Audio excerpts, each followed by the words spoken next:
Tonight's honorees are standing tall alongside Vera as vital members of the justice community, taking bold, innovative action to promote opportunity and end long-standing systems of racial and economic oppression.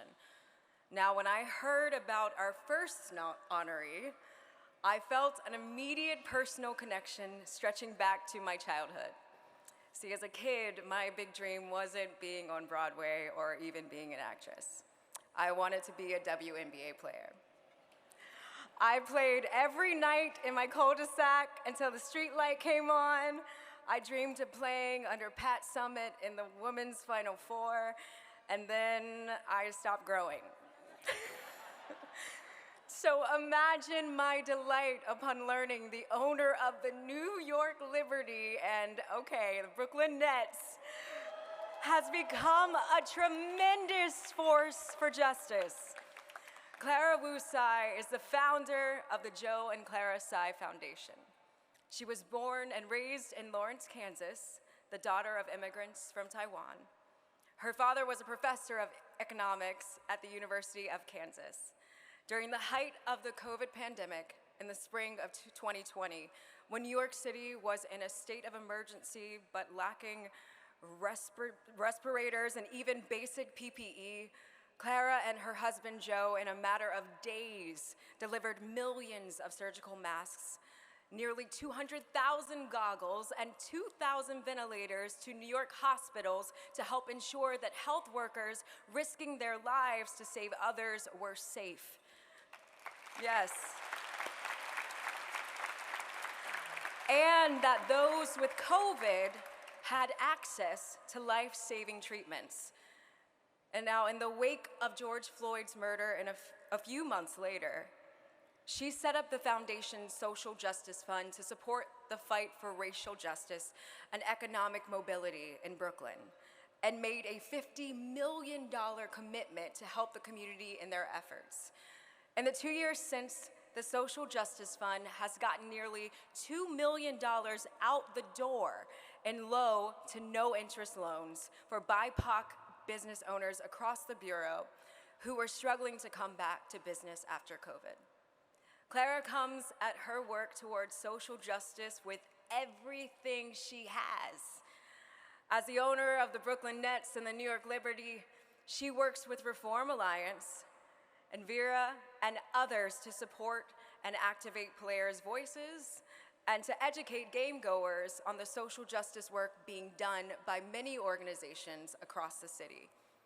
Last year, she served as an executive producer for the film Blue Bayou, based on a true story about Antonio, a Korean-born adoptee facing deportation, who returns to crime to pay his legal fees and ends up ensnared in a harrowing battle within the immigration and criminal justice systems.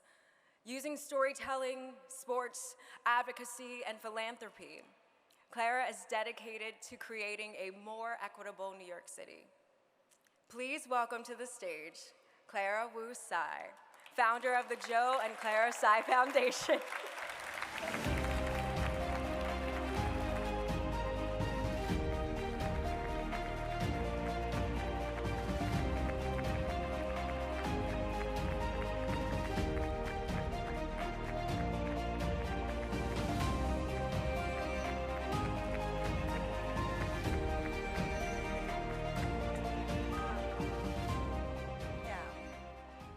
Really feels like this incredible presidential moment.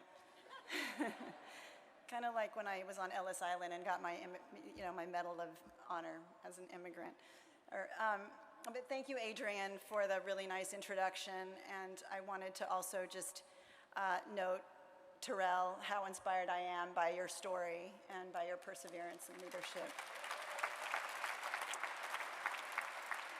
And Catalina, I don't know what table she is, but I also wanted to thank Catalina for her dedication to protecting the rights and dignity of people who've come to the US to try to make a better life and who are being held in ICE detention centers across the country.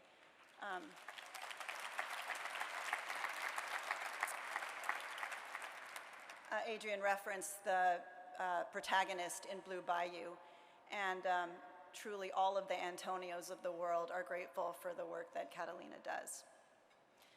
I just wanted to say that being honored tonight is really meaningful to me, and I want to tell you the three ways that I really feel blessed to be here. But first and fundamentally, this affirms that the work we're doing is important and may be able to have some impact on creating more opportunity and equity for the young people in this city. Second, to be recognized alongside Darren Walker at the Ford Foundation and Trinity Church Wall Street is a real source of pride, because they've been agents for social justice for decades. They represent powerful legacy institutions who've changed with the times and really gotten it right. Third, this honor is from the Vera Institute of Justice, whose mission and vision I respect. Vera's approach to its work is characterized by thoughtful, evidence-based research, innovation, and partnering with others to achieve systemic reform. It mirrors the approach that I take to my own work. It's slow and hard work, undertaken with a deep compassion for people that are left aside by the system. Never the loud voice or the heavy hand, but rather grounded in conviction. And Nick Turner really embodies these values himself, and he's been an incredible source of knowledge and a trusted partner. So clearly, I stand on the shoulder of giants who've come before me, and I've named some of them, but many of you are also here in this room. And our foundation is just getting started, and I hope that we continue to live up to this honor as we expand our work. Oh, it's so nice. So our foundation is working to build thriving, diverse, cohesive, and resilient communities. In New York City, we work at the intersection of economic mobility and racial justice by providing access to capital and opportunities to attain the skills needed for higher wage jobs. We aspire to a world where all people have equitable access to health, wealth, and well-being. We believe that public safety is just as much about social fabric and civil well-being as it is about law enforcement. Changing the criminal legal system is not just about prosecutors, police, courts, and jails.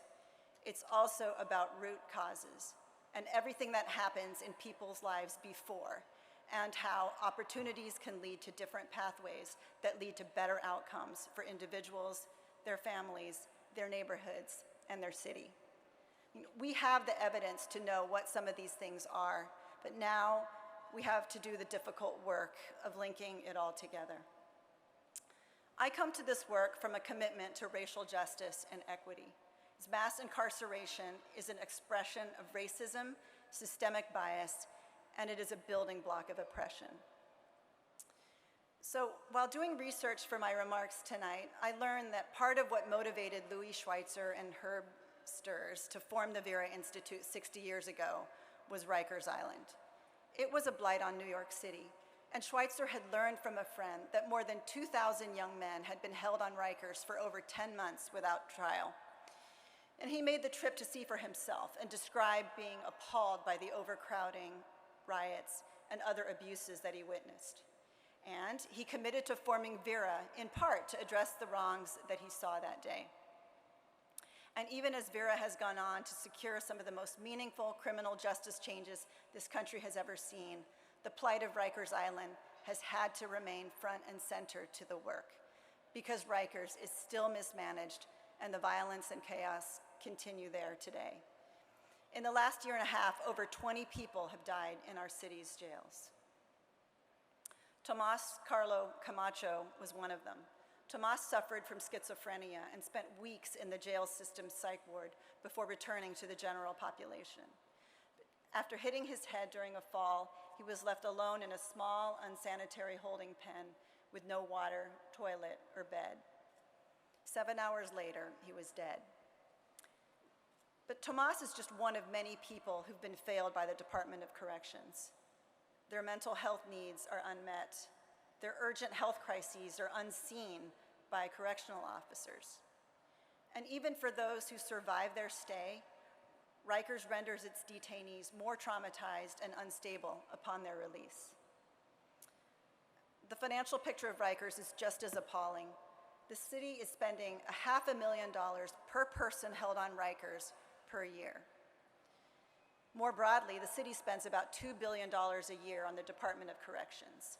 At the same time, while we face significant cuts to mental health, public housing, and homeless services. Now, the Adams administration reaffirmed the 2019 City Council vote to close Rikers Island by 2027. And so, we're at a pivotal moment in New York City. There is an opportunity to change things for good. But as daunting a challenge as it is to close Rikers, an even more critical task is before us: to build a more just, less corrupt system to replace it. We, all of us, have the opportunity to build something better for everyone. So that $2 billion budget needs to be repurposed to not only fund new facilities and workforce, but to also provide the care, education, and reentry support needed by people living in incarceration.